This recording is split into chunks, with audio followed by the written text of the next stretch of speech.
Welcome back to Sex and Space.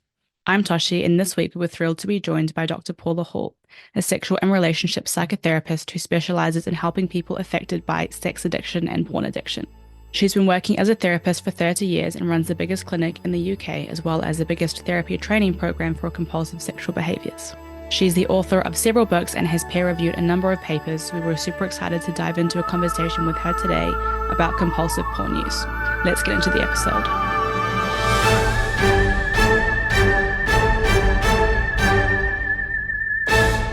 Paula, thank you so much for being here with us. A privilege, thank you. Now, I just wanted to start off. So you founded the Laurel Centre in the UK, and I wondered if for our listeners you could talk us through, what that's all about and what you do there. Yeah, certainly. So I've been a psychotherapist for 30 years, so quite a long time, and started initially in drug and alcohol, and then I specialised in working with couples and sexual relationships and sexual problems. And probably about 15 years ago, started hearing about this thing called sex addiction, and pornography was becoming more of an issue, and decided to kind of specialise in that. Wrote a couple of books about it. Initially, the plan was it was just going to be me, but I wanted to do group work, so I took on a colleague. So that was 15 years ago. There were two of us. There's now 25 of us, and we're still recruiting. Wow. So to say business is booming is not an exaggeration. Just keeping up with the demand is huge. Since COVID, like so many people, our work is almost exclusively online, although we do a residential treatment program as well. So that in some ways has made it worse. It means we can reach a much, much bigger audience as well. So we specialise in working with people with sex and porn addiction or compulsive sexual behaviour disorders, if that's your preference, however you want to call it, but also supporting partners and working with them as couples as well. So we kind of provide everything at the Laurel Centre. And the other thing more recently, which I think was the piece that was in the paper recently, was about Pivotal Recovery, which is a not-for-profit. So Laurel Centre is, we get no funding, it's a private practice, clients have to pay, and there are, of course, a lot of people out there who simply cannot afford private therapy rates, or they're just not ready yet. It's just they're too anxious about the approach, or they're not sure if it's really an issue. So Pivotal Recovery is a not-for-profit self-help service, so it enables people to download a podcast recovery program and work through that on their own in their own time, but based on all of the experience that we have at Laurel Centre.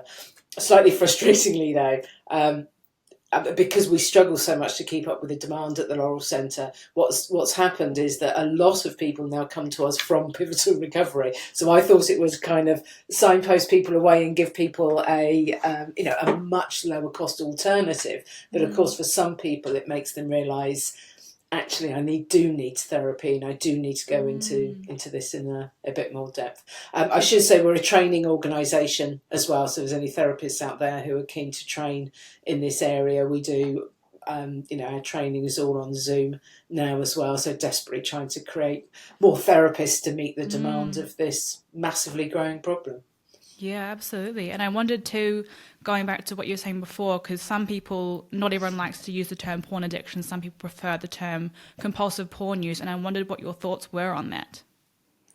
So, having been around right from the start of the kind of debates on this, I do think that the label of addiction is problematic.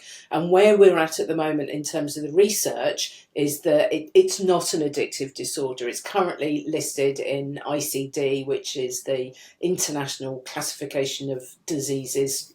Not a very nice title, but that's kind of the Bible of real conditions, if you like. And at the moment, it's listed under impulse control disorders as compulsive sexual behaviour disorder, and pornography use is kind of a subset. It's the biggest subset of CSBD, as it's referred to there.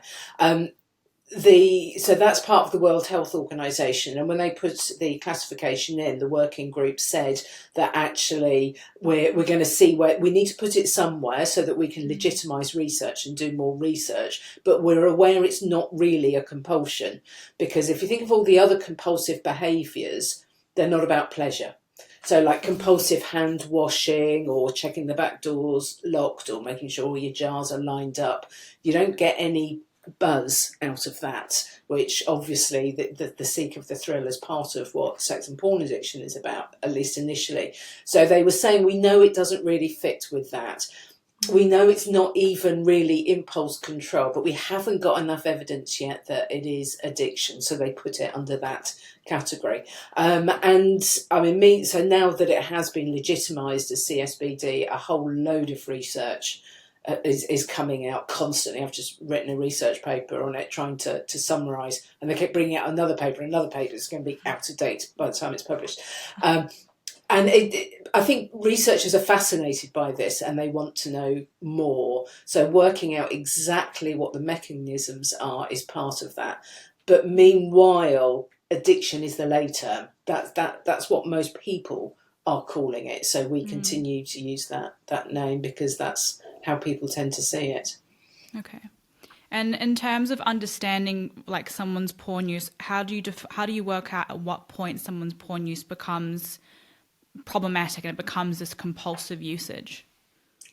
I think ultimately that is up to the individual. I think the individual knows when it's a problem. I mean, in a nutshell, it's a problem when it's a problem. It's a problem when it's getting in the way of other areas of your life. So one of the things that the ICD was very clear about when they were classifying this disorder was that it cannot be because of some moral objection to pornography. And what we know is that a lot of people do self-define as having a porn addiction simply because they think pornography is wrong and I shouldn't be doing it, but I'm still doing it once a week. If you think about this in terms of alcohol, if you think alcohol is wrong and you have a glass of wine every Friday night, that doesn't make you an alcoholic. That doesn't mean we wouldn't have conversations, talk about, whether or not you could change that glass of wine or whatever. But it definitely does not make you an alcoholic because you have one glass of wine a week. So it's really, it has to be about the pornography causing significant problems in other areas of life. And that might be that it's having an impact on relationships or an impact on getting into a relationship in the first place. It could be affecting your sleep if you're still on porn till 3 o'clock in the morning and you've got to get up for work the next day. It could be getting in the way of work as well if you're using a work computer, if you're doing it during the day, if you work from home, much bigger issue since COVID. So if you're working from home and spending half of your time online.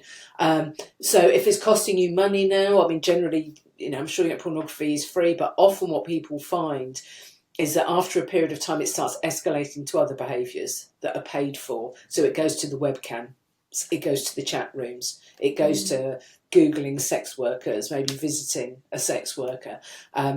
So when you're noticing there's kind of a progression and it really is getting in the way of life, you're choosing to stay at home and watch porn rather than go out with your friends, that's when you know you've got a problem. So how do you know when it's a problem? When it's a problem, it's the simple answer.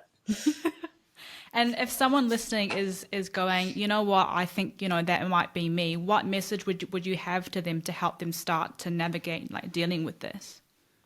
Well, one of the first things you can do is, if you go onto the Laurel Centre website or Pivotal Recovery's website, is we have a Am I an Addict kind of self-help resource. So you could use that assessment tool. The one that we use on the Laurel Centre is something called the CSBD-19, which is a tool that's been validated internationally. So it's been tested with over 80,000 people in 42 countries. So it's a really good resource. So you could go onto the Laurel Centre and use that tool and find out for yourself. So that would be the first thing that I would say. But I think the other thing probably to add is that there are degrees of this. So again, if you kind of make a comparison to this with maybe with food rather than, say, alcohol, because we know alcohol's an addiction, obviously. But if you make a comparison to food, you know when you're beginning to eat too much. You know when you're beginning to put on a bit of weight. You know when you need to cut back on those biscuits with every cup of coffee. It doesn't mean you've got an eating disorder. It doesn't mean you're right up at that extreme end of compulsive overeating, but you're beginning to have a problem. And again, that's one of the reasons why I wanted to develop Pivotal Recovery, because it can help people where they're at that kind of at-risk end. So it's kind of, I think this is beginning to become a problem. I really want to get a grip, and I'm struggling to do so. So you don't have to wait until you're right at the end of chronic obesity, I need surgery, whatever, definitely got an eating disorder. Don't wait till then. You can actually start getting help when I need to cut back, and I'm really struggling to do that on my own. And with the clients that you work with at the Laurel Centre, what are some of the biggest challenges that you face in that work? Oh, gosh, that's a good question. What's some of the biggest challenges that we face? I think the biggest challenge, well, the biggest challenge is getting them there in the first place. And because I think the other problem that we have with it, regardless of whether you call it addiction, compulsion, or whatever, is the shame that's often associated with it. And the shame isn't the same as a moral objection to what they're doing. It's the shame is about the dependency. The shame is about saying, no, I can't come out tonight. I've got work I've got to do, and you're lying because you're going to be on porn. It's the lies you start telling people. It's withdrawing from other things. It's getting a disciplinary at work for watching porn. Oh, shame. It's that causes the shame, and the shame often gets in the way of people seeking help. And again, a piece of research that was done, this one where the CSBD-19 came in, which was from the International Sexology, ISS, the International Sex Survey, that's what it was called. Be worth getting them on if you haven't done that yet. Okay. So the International Sex Survey, one of the things that they did as well was ask about people that were help seeking. So it was this research was done over, like I said, 42 different countries, and just under 5% met the criteria for compulsive sexual behaviour disorder, so for sex addiction, just under 5%, which is pretty huge. That's much bigger than, for example, gambling. But only 14%, pretty sure I'm getting the stats right, only 14% had ever sought help. And what they identified was one of the biggest blocks for seeking help was shame and embarrassment. And not having enough money was the other one. So again, that's why we did Pivotal Recovery. Not being able to afford it, not knowing where to go, but also the shame associated with it. So one of the biggest problems is actually getting people kind of into help in the first place. I think the other challenge that we have is certainly working with the impact on partners, but that was perhaps a slightly different thing. But helping people to develop what is healthy and positive sexuality for them. Because, of course, unlike alcohol or drug addiction or gambling, where pretty much it's just don't do it, just stop, it's complete abstinence, this is not the goal in getting into recovery from this. It is not about abstinence. If you had a problem with eating and you were trying to manage food, there are all sorts of guidelines on the internet. Get your 5 fruit and veg a day. You can find out how many calories in this, that and the other. There are guidelines. There are accepted guidelines. We don't have that around human sexuality, nor should we. There's a huge diversity, a huge range of different ways that people can enjoy their sexuality. And defining what is okay for you and what is compulsive, what is not okay, that is a challenge. And sometimes people they continue in a behaviour because they think it's okay, and it's not until it leads them down that slippery slope again. So, for example, it might be that they decide that it's okay to view porn, but I'm only going to do it once a week. And which is fine. And of course, millions of people view recreationally without a problem. But then once a week becomes twice a week, becomes 3 times a week, or once a week becomes for 24 hours. And that may seem like an exaggeration, but I've heard it before.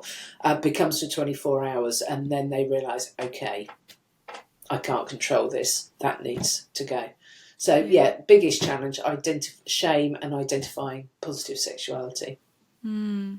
I'd like to come back to what you were talking about before. You sort of mentioned about partners, because obviously there's a huge impact on them too when this is happening. And I wondered if you could speak to that a little bit, maybe in terms of what support they can be accessing, or you know, how they can work through this as the partner of someone who's struggling with this. Yeah. I think it's really tough for partners because it's been hidden for so long. This is the one condition that you really can keep completely hidden. If your partner had problems with drugs or alcohol, you would have seen the side effects. If it was gambling, you'd probably notice in the bank account, or your Christmas presents are getting more and more rubbish every year. You know, there'd be some kind of tell, if you like. There's quite often no tells on this at all. For many partners, whether it's pornography or you know, actually sex outside the relationship, but pornography feels like a betrayal, particularly if porn has been chosen over sex with them. And for so many partners talk about having been sex starved, often for years, and you know, they know that sex goes down in a long-term relationship, but once a month, once every 2, and they feel shame as well. They start worrying, maybe I'm not desirable, maybe you're not interested in me. There have been lots of conversations, there would have been arguments about it. Oh, I'm stressed at work, don't put me under pressure, this kind of stuff. Then to discover, oh, you have had a sex life for the last 5 years, 10 years, whatever it is. It just wasn't with me, it was with your computer, it was with porn. For them it makes them very angry, very shocked, but also often leaves them feeling stupid. How could I not have known that? How could I not have seen? The person I think I know best in my life, the person that's, you know, been my rock or whatever, all this time has had this hidden problem that's been a secret. So it's not... The big shock for partners is the hiddenness and the secrecy and the lies and the deceit, not necessarily the content. I think often partners get portrayed as some kind of frigid, sexless person, and that is just not my experience at all. So support for partners is about understanding it as a compulsion addiction. Doesn't really matter what the label is for partners, they don't care. Understanding what it is, understanding that it's not personal, it's not about them personally. It wouldn't matter who you, it doesn't matter how gorgeous you are, how beautiful you are, how sexy you are. It doesn't make any difference at all, unfortunately, to this problem. And then helping them to get their sense of self-worth back, and rebuilding trust. So, of course, that's more of a couple issue, helping them to rebuild trust. We do a lot of group work at the Laurel Centre. I'm writing Pivotal for Partners at the moment, so sorry, guys. Partners is not on Pivotal yet, but it will be next year. But we do a lot of group work for partners as well, because just being with other partners and going, I'm not the only one, it's not just me. It's, gosh, this happens to other intelligent, attractive people as well. I think the other thing I'd add to that is generally this is a problem that affects men. So obviously a lot of partners are female, but a lot of partners are also men. Working with gay partners, it's often difficult for them because sometimes they feel there's a cultural perspective that they should be okay with this, that it's different for them and they should be okay with this. Gay sexual lifestyles often different. I shouldn't have expected monogamy. I shouldn't have expected this, but actually that was the contract that we had. So that's kind of an additional complication when you're working with gay partners. And I wondered too, if there are parents listening and, you know, maybe they're concerned about their child's porn use, what kind of message would you have for them? Because that's, you know, again, a different relationship than like a partner. You know, it's coming from a parent who's concerned about their young person, and what advice you might have for them. Yeah, I mean, that is another really complicated area. Most adolescents are sex crazy. That is normal adolescent behaviour. Most adolescents are also desperate for information, for knowledge. Sexual curiosity is going through the roof. In my day, that just meant behind the bike sheds, you know, what if that expression means anything to you. But there were little kind of covert ways that you kind of found out, sharing magazines, things like that. The internet, of course, has been the game changer on that, a real game changer. So I think if you find out your young person seems to be completely preoccupied with sex, that's normal behaviour. I think in the internet, internet safety for young people is an issue that's wider than just pornography. Obviously, now we understand so much more about some of the exploitation that happens online, the bullying, the access to really harmful materials, non-sexual harmful materials.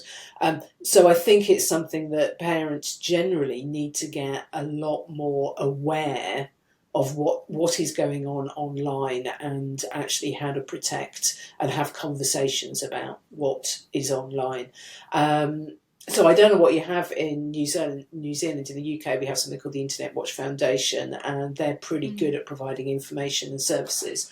Actually, is that just the UK or is that global, the Internet Watch Foundation? I've definitely heard of it before. That's very familiar to me. I'm just claiming it as being British, and I could be completely wrong. It's quite possibly an international thing. I'll check that. Note to self to check before saying that again. Yeah, they're going hello.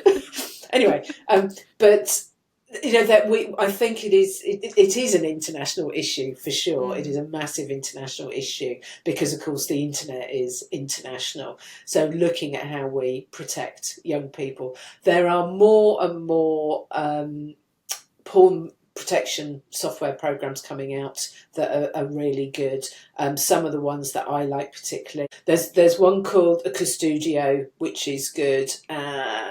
Canopy, got it. Sorry. So yeah, they're really good. Custodio and Canopy, and Covenant Eyes is also one that is really quite good and quite effective. So they are software packages that you can put kind of on all of the devices, which will help to block. The thing that's really good about Canopy is that it actually blocks access actually on the device. So rather than stopping you being able to search for it, so it would also stop if someone's sending you images on WhatsApp, for example, it blocks it there, which most of the other ones don't. So, a lot of this technology is in its infancy, and of course this is what always happens, that we have to develop the software to protect us from the harms of the internet. The same happened when we started having online payment systems. Yeah, the scamming for online payment was horrendous when that first came out. Now we have far more protections in place for securing our finances online. So I think the same sort of thing's going to happen with that. So again, for parents, make yourself aware of actually what you can do to stop those kinds of images inadvertently coming up for your child. If your child is searching for it, they'll find a way around it and they'll probably find it. So you need to have the conversations as well. You've got to have the conversations. And I think that's something that we've really found in the research that we were doing for our book. Even if someone's not searching for it, a young person's not searching for it, it's, when they're on the bus and their friend shows them, or, it pops up somewhere on a different website. It's, they don't necessarily have to go looking for it because often it will find them. Absolutely, and there's no software product that's going to prevent that. So Canopy might stop it from coming on your phone. It certainly doesn't stop your mate from showing you their phone. So yeah, absolutely. And I think that's always been a worry of mine, is that parents might think, oh well, I can put these blockers on and then we don't have to have the conversation, and that is not the case at all. You absolutely need to be having these conversations and being sure that your child, whatever their age they are, would be comfortable coming to you to talk to you. If they've got any concerns, those doors have got to be open. I think having sex education with your parents has always been a bit cringe, but actually that topic's got to be extended now to include pornography, because that's part of our world, and I think schools have obviously got a role to play in that as well. There was a really nice point that you made in your TED talk, which I know that was more broadly about sex addiction, about the risk factors being easy access and lack of education. Yes. Which, I think you can just see the outcomes of that, I think, with this. I think that there's often the challenge, the working in this field. I get some pretty vicious stuff thrown at me on social media sometimes. Because the assumption is that if you're working in this field, you're anti-pornography in some way, and you're, some religious nutter that's trying to kind of wipe pornography off the face of the earth. And it's not about that at all. It's not about banning pornography. It's about recognising that it can cause enormous problems and enormous issues, and we need to educate.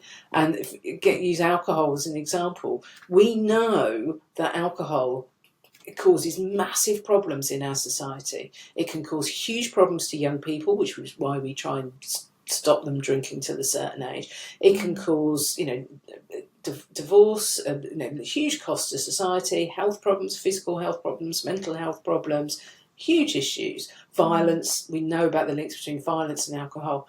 I don't know about you, I'm still having a drink at the weekend. Yeah. Yeah. Even though we know all this, we still do, yeah. Well, yeah, because it doesn't, you don't have to be anti-alcohol to acknowledge the significant issues and problems that alcohol causes our society. We know that, and we still have a drink, and we might even have too much sometimes. And I really believe we need to get to that same place of pornography where we can acknowledge the harms that pornography can cause society, whilst at the same time not pathologising it. It's the relationship to porn that is the issue, not porn. It's the relationship to it when it comes to addiction. That's such a really lovely way of putting it, I think. And it's one of those things, because, it's never going to go. And I can't remember off the top of my head, but again, watching your TED Talk and the figures of just how, I think, was it 25% of searches each day on the internet is porn related? Like, it's huge, it's not going anywhere.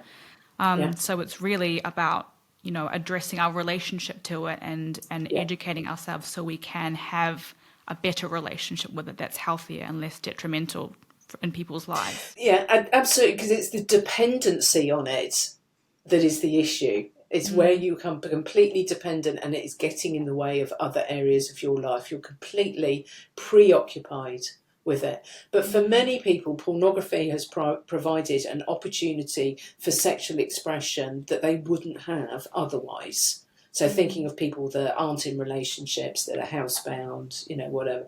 For some people, it's a really essential source of education and finding community. So if you're in if a particular type of kink is your thing, you can find your community. Not only do you get the education, but you can be part of something and not feel so isolated and alone. So it has such an important role to play. But we need to educate around those things. I know going back to the parenting issues, one of the concerns, rightly, about kind of having just global blockers and leaving it at that. Let's just shut down the whole country and not let porn in. Which reminds me, two issues with that. One is people will go on the dark net. And it's really quite easy to do. I did some training over in Dubai, and Dubai is a country that's completely closed down. In theory, I was trying to so I was there as a therapist training other therapists. I was trying to Google something to do with sexual health, couldn't, and I was like, I can't find this on my can't. Oh well, of course not. You're in Dubai, and there's you need to download this app and use that. That gets you straight on the dark net. I was like, what? Oh, everybody does that over here. Wow.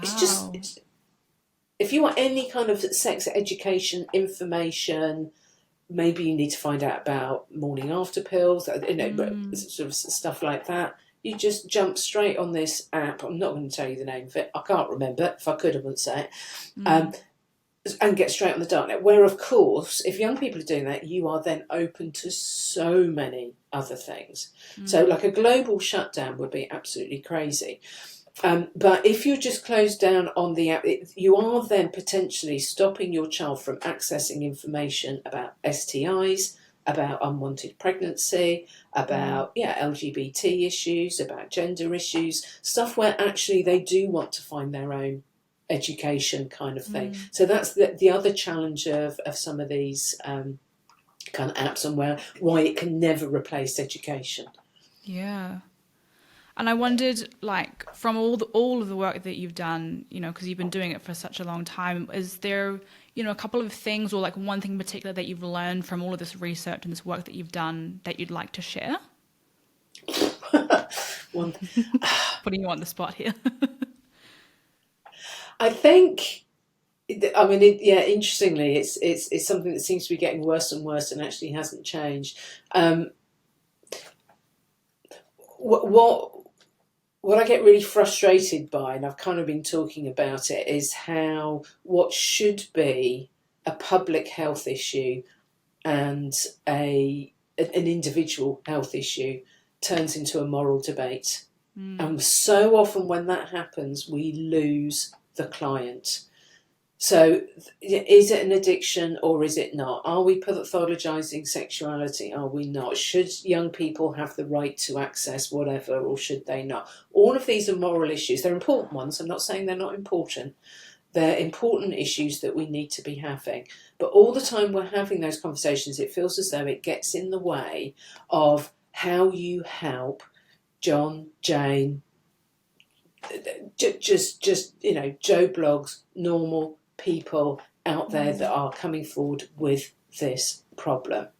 And I find sometimes when we're training students on our diploma programme that they can get caught up in these moral issues. I'm like, okay. Your client is going to come and sit in front of you crying, quite possibly feeling suicidal. About 24% of people with this problem can feel suicidal, desperately seeking help, do not need to know where you sit on the debate on, is this an impulse control disorder or is this an addictive disorder?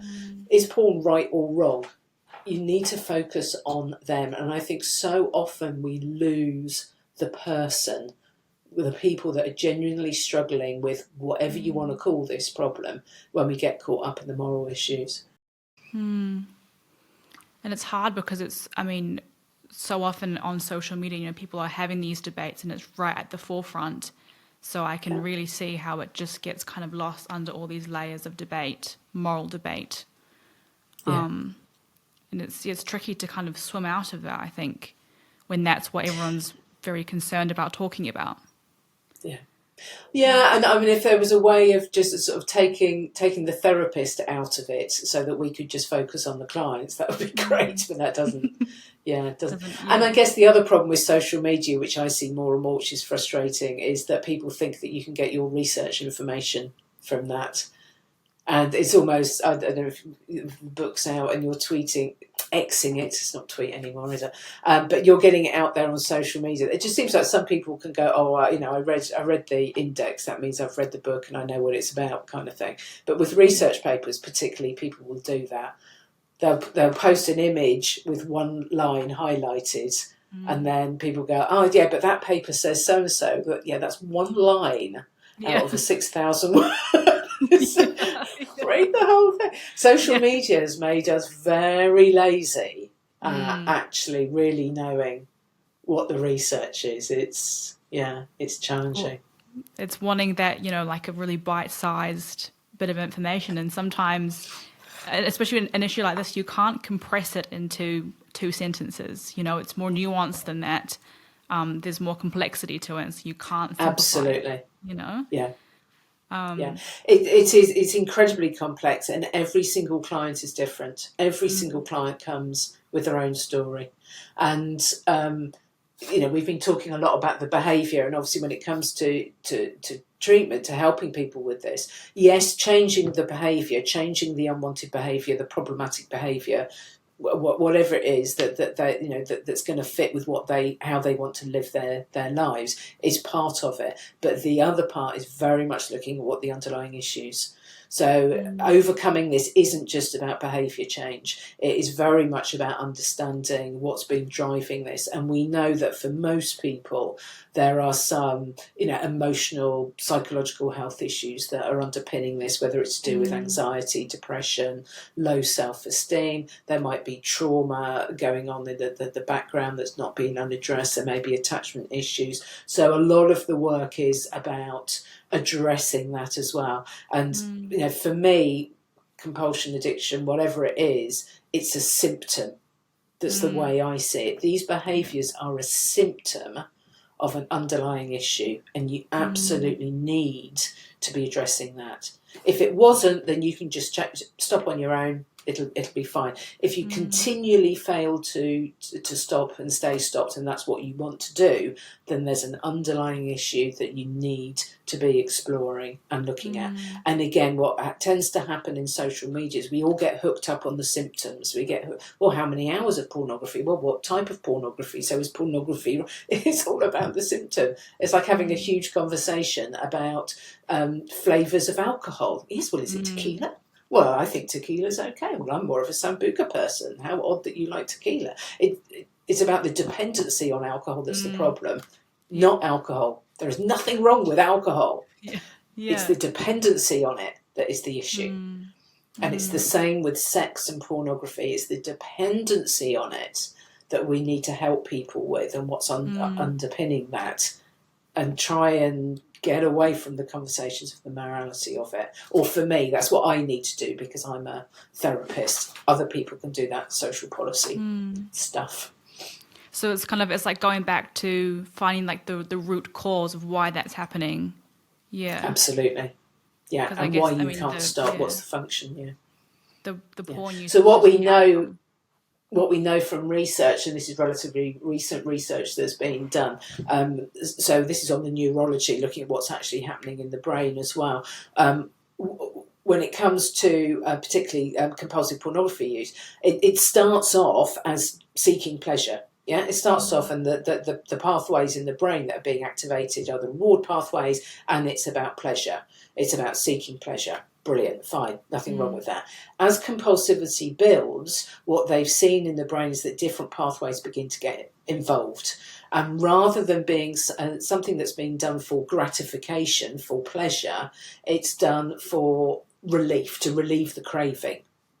And what they also know is that the decision-making part of the brain begins to get affected as well. So as the pathway that's kind of seeking relief gets bigger and bigger and bigger, the pathway that is responsible for decision making. This is very simplistic, it's very complicated, but the pathway that's responsible for decision making actually becomes weaker and weaker and weaker, and that's where you can see the kind of transition, not just psychologically but physiologically, biologically, of a behaviour changing from being recreational to becoming habitual to becoming compulsive. So we kind of know those pathways from our own sense of how it feels, but now the research is being done at actually looking at what happens in the brain in those different situations.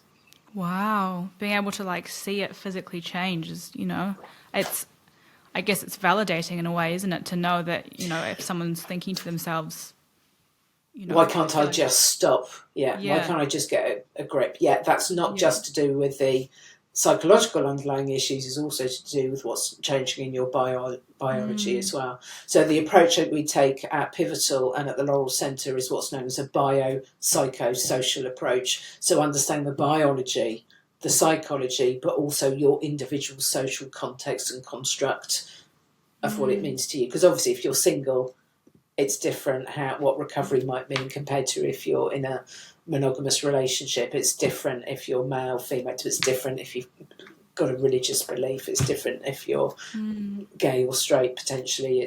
So we've got to look at that social context as well. I just wondered too, like if there's one thing that you wish more people knew about this issue, what would that be? What's maybe something that you'd want people to take away from this conversation? What's the tweet going to be in 142 characters or whatever it is?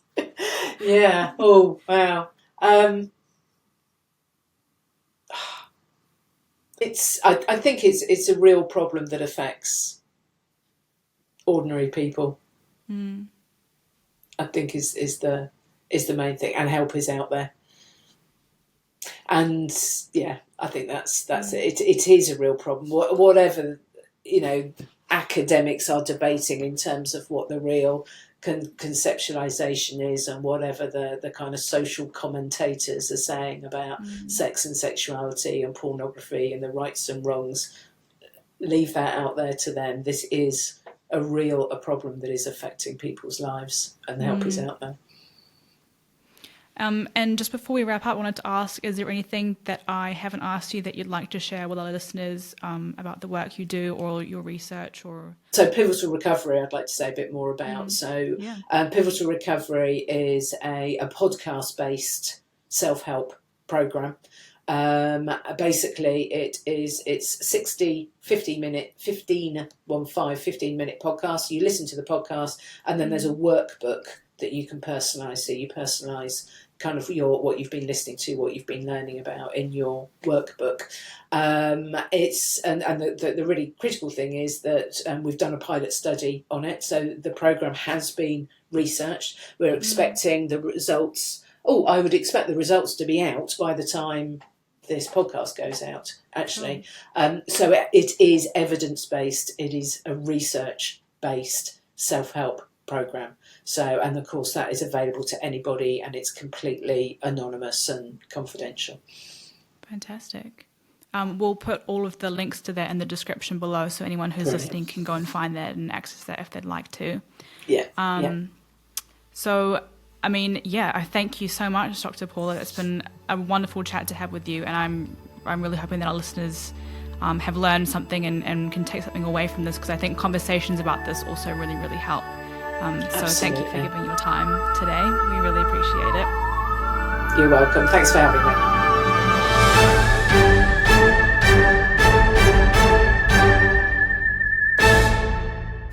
We really hope you enjoyed today's episode. Before we sign off, we wanted to ask you for your help.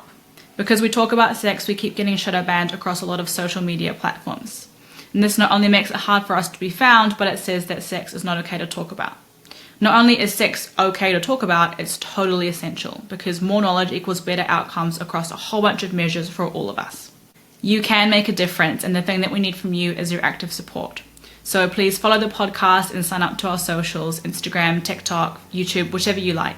You can find us over on sexandspace.com and click on our social links from there. Help us make sex an okay space. Thank you for taking this Sex and Space trip with us. Until next time, safe travels, and we'll see you on the next intergalactic episode.